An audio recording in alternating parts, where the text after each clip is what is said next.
নমস্কার বন্ধুরা, বং সাতবাহারে আপনাদের সবাইকে স্বাগত জানাচ্ছি। আজকে বাড়িতে খুব সহজে কিভাবে ঝুরঝুরে সুজির উপমা বানাবেন তারই পদ্ধতি শেয়ার করব আপনাদের সাথে। প্রথমে একটা কড়াই নিয়ে নিয়েছি। একটু গরম হয়ে যাওয়ার পর 1 চামচ মতো ঘি দিয়ে দিলাম। এটা মেল্ট হয়ে যাওয়ার পর সুজিটাকে লালচে করে একটু ভেজে নেব।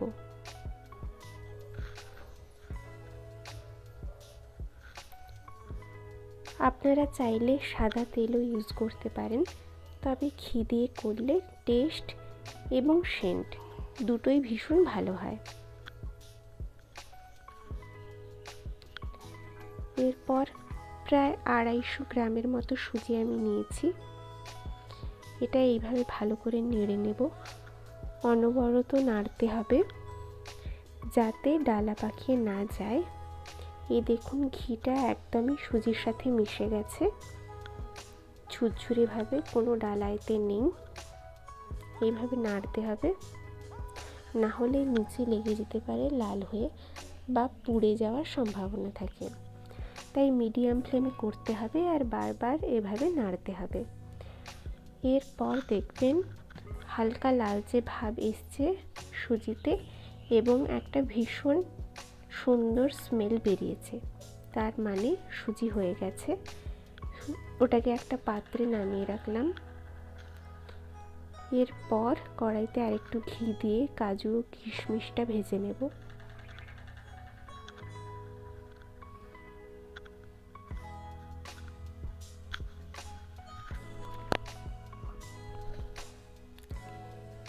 এরপর ঘিতে রাই সর্ষে আর অল্প একটু সাদা সর্ষে দিয়েছি।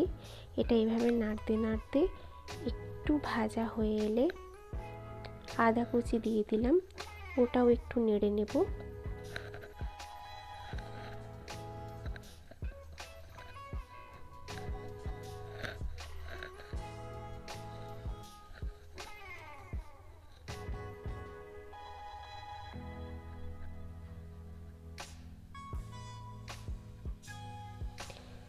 এরপর কারি পাতা দিয়ে দিলাম আর চেরা কাঁচা লঙ্কা।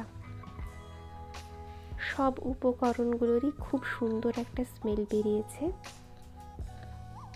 এরপর বাদবাকি সবজিগুলো দিয়ে দিচ্ছি। প্রথমে একটু পেঁয়াজগুলো দিলাম, এটাও একটু নেড়ে ভেজে নেব। তারপর বাদবাকি সবজিগুলো দিয়ে দেব। আপনারা আপনাদের পছন্দ মতো সবজি দিয়ে দিতে পারেন এতে। যারা সবজি খেতে পছন্দ করেন না, এই রেসিপিটাতে ইউজ করবেন, তাতে বেশ ভালোও লাগে আর খাওয়াও হয়ে যায়।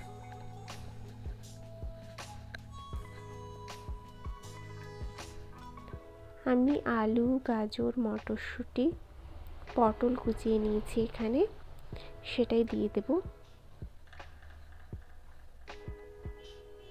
এবং ভালো করে একটু নেড়ে পরিমাণ মতো লবণ ও হলুদ দিয়ে আর সামান্য জল দিয়ে ঢাকা দিয়ে দেব প্রায় 10 মিনিটের জন্য মিডিয়াম ফ্লেমে, যাতে এটা সেদ্ধ হয়ে যায়।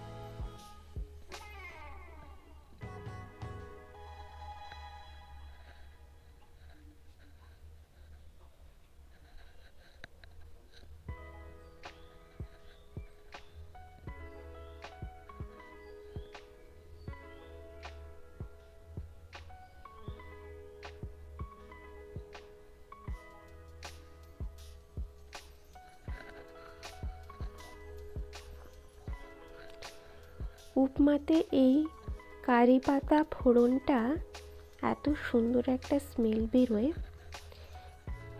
কারি পাতাটা দিলে খুবই ভালো, কিন্তু যদি না থাকে নাও দিতে পারেন, আর দিলে খুব সুন্দর একটা ফ্লেভার ওঠে।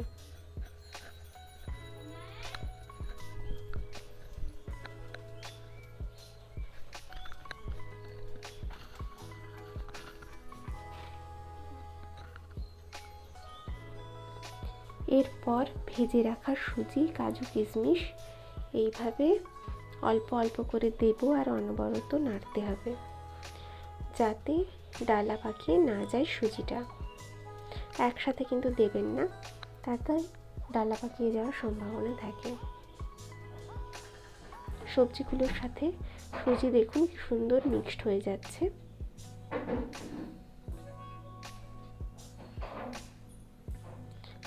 এরপর অল্প অল্প করে জল দিতে হবে, একসঙ্গে বেশি জল দেবেন না, তাতে ওই ডালা পাকিয়ে যায়, ঝুরঝুরে হবে না।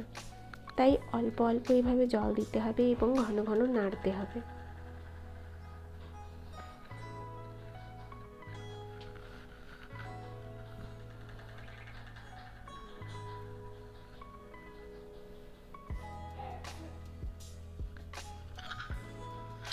হাতে ছিটিয়েও জলটা দিতে পারেন, এতেও বেশ ভালো মিক্সড হয়,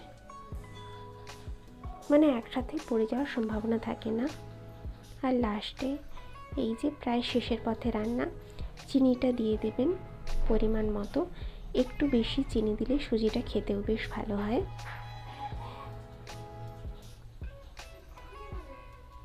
আরও একটু জলের প্রয়োজন, তাই এইভাবে হাতে জল নিয়ে ছিটিয়ে দিলাম।